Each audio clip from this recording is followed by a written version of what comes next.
All right, it's time for another end-of-day report with yours truly, the Algo Capitalist, aka the Vulcan, coming to you live from PulseWaveTrading.com, home of the world-famous PulseWave Price Trigger Reports. All right, we're going to take a look at a couple of charts real quick, and the consolidation continues. If you take a look here at the gold chart, you can see it's riding the bottom of the Kumo cloud, slightly upward, but overall momentum is flat. You're not going anywhere. All right, you're still in that neutral zone, and you have a lot of overhead resistance. Okay, so if momentum starts to pick up, top of the Kumo cloud, overhead trendline resistance will be your initial target on this, but I'm expecting an elongated sideways grind for the time being. You can see the same setup in the silver chart as well. All right, except for silver is not in the Kumo cloud. It's still below trend line resistance and below the bottom of the Kumo cloud. It is in the neutral zone, but it's happening below the resistance zones. Massive overhead resistance, and this silver is looking a lot weaker than gold. Nevertheless, if silver can get enough energy behind it, overhead trendline resistance will be the initial target on this one. And as you can see, both have rally alerts. We've got a rally alert buy signal for tonight into tomorrow's trading on silver. Gold already had the rally alert buy signal. We already got some upside, some initial upside production. Now the market's just holding, sort of like in a holding pattern. A lot of talk about the tech sector. Tech this, tech that. Well, as you can see here, the Nasdaq 100 is still, all right, the Nasdaq 100 futures is still strong. It's still powerful. All right, it has not stopped. All right, you're not even trying to correct at this point. Even if you get a corrective signal like you did back here on this one, you got no follow through. All right, all the market did was change its mind and then rally to new highs. All right, you've already taken out the previous high here and the previous high here. All right, so this thing is still going along an upside trajectory. All right, you're in the 14,000s now in the Nasdaq 100, almost a 300% rally since the 2000 Nasdaq tech sector bubble bursted. All right, this thing is marching toward a 300% increase. When the tech bubble busted back in 2000, the Nasdaq topped out at 5,000. Now here you are marching not too far away from 15,000. That's a 300% move. 3 times the price. So if the tech sector was a bubble back in 2000 when the Nasdaq 100 topped 5,000, what is the Nasdaq 100 today? Here it is flirting with 15,000. If 2,000 was a bubble, what do you call? If 5,000 is a bubble, what's 15,000? Just something for you to ask yourself. What does that all mean? A lot of talk about the energy sector as well. Here's your crude oil futures. Just again, when you thought the market was going to hit a go into full-blown corrective zone, market changes its mind and roars to new highs. The crude oil futures chart is almost similar, identical to the Nasdaq 100 chart. You've already taken out previous major resistance zones, and the market continues to roar without a correction in sight. Just something to think about. Now, we've seen crude oil top out at $150 a barrel back in 2008. Well, it's marching towards 75 now. All right, that's half. That means it has now half the price. It's getting close to being half the price that it was. So it's only 50% away from hitting that. All right, so something to think about there too. Tech sector, oil, all hitting new highs. Gold and silver, not so much. Well, you got to eat. What's the food looking like? Oh, here's soybeans.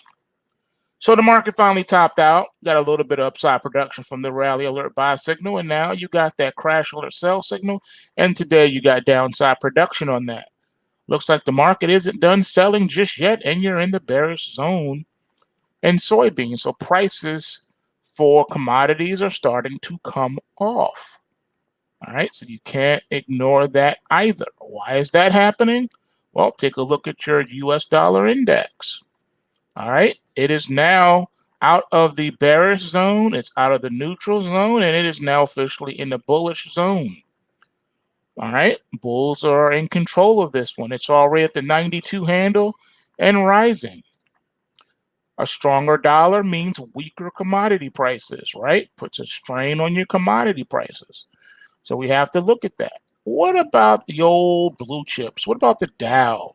Well, here is the rally alert buy signal. You got a little bit of upside production, and it's having some problems up here at the top of the Kumo cloud. Is that overhead resistance zone is a powerful one from the trend line to the top of the Kumo cloud.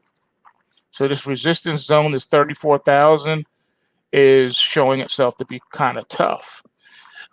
And you're in a neutral zone.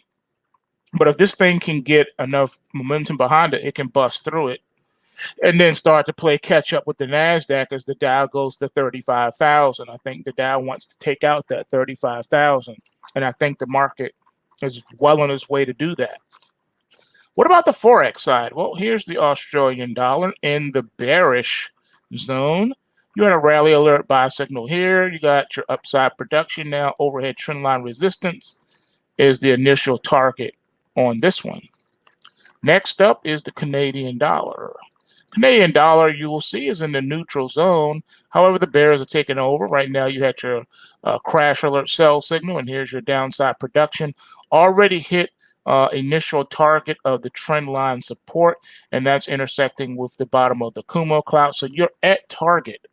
The next stop will be to fall off of the cliff. And if this thing hits free fall, that's a whole nother ball game, whole nother story. All right. What about the euro dollar? Well, same thing. You can see here your rally alert buy signal. Here's your upside production. It's right here at the bottom of the Kumo cloud, which is your initial target. Secondary target is the overhead trendline resistance around the 120 mark, and then the top of the Kumo cloud. So this one still has a way to go, but right now it's experiencing some real resistance. All right, a lot of overhead selling pressure on this one for right now.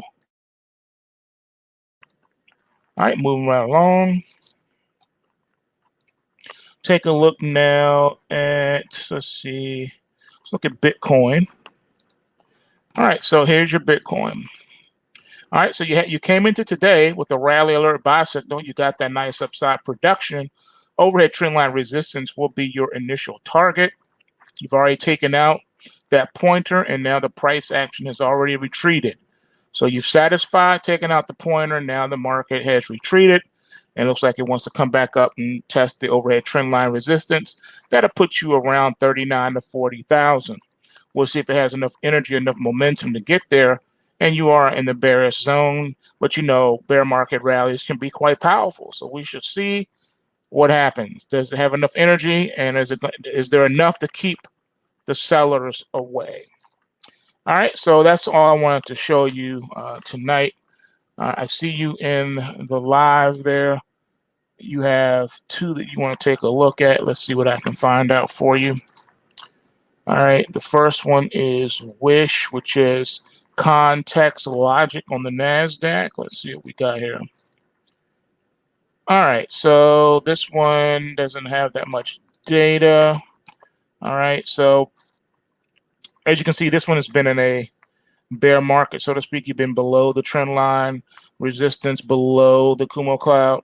Price action came from a rally alert buy signal that you got on June 14th, and since then, price has started to recover. It got some upside production. You're just chasing this bullish pointer right here.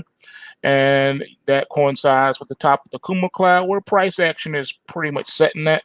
If it can get above the Kumo cloud, top of the Kumo cloud, then it can, be off to the races and start to gain some of this lost ground back. But it's going to take a lot of work.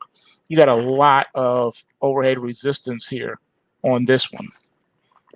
All right, and I'll take one more. You got one more. You want to take a look at ORF. Let's see here. ORPH. All right, that's Orphazyme. It's also on the Nasdaq. Let's see. This one must be new too, because hardly any data for it. All right, but this is what we got. All right, so this one has been, the momentum has been non-existent. It's been very flat. You do have a rally alert buy signal for tonight into tomorrow's trading. You're already at the overhead trend line resistance. This is a massive bullish pointer right here. Extreme price, okay, very extreme. The market ran to $77.77, and the low was $4.97. So you ran from $4.97 up to $77.77 in one day, and then crashed from $77.77 to $21 even on the close. Massive bullish pointer. Then the market continued to pull all the way back. So you got the bottom of the Kumo cloud, which is going to be a very tough resistance zone. Then you got the top of the Kumo cloud, which is a secondary zone, before the market tries to get up here and take out the pointer. But at some point, it's going to take the pointer out. And you do have that rally alert buy signal. All right, you guys know what to do, man. Smash that like button. And remember, PulseWaveTrading.com. You want to get these reports in your hand so that you can know when to trade, where to trade. Remember, it's always important at what price you trade. Doesn't matter what security you're trading. The most important thing is price. All right, price. And with that being said, you know what it is. Bulls make money, bears make money, and pigs get slaughtered. So remember to take what you can and give nothing back. And I am out. Peace.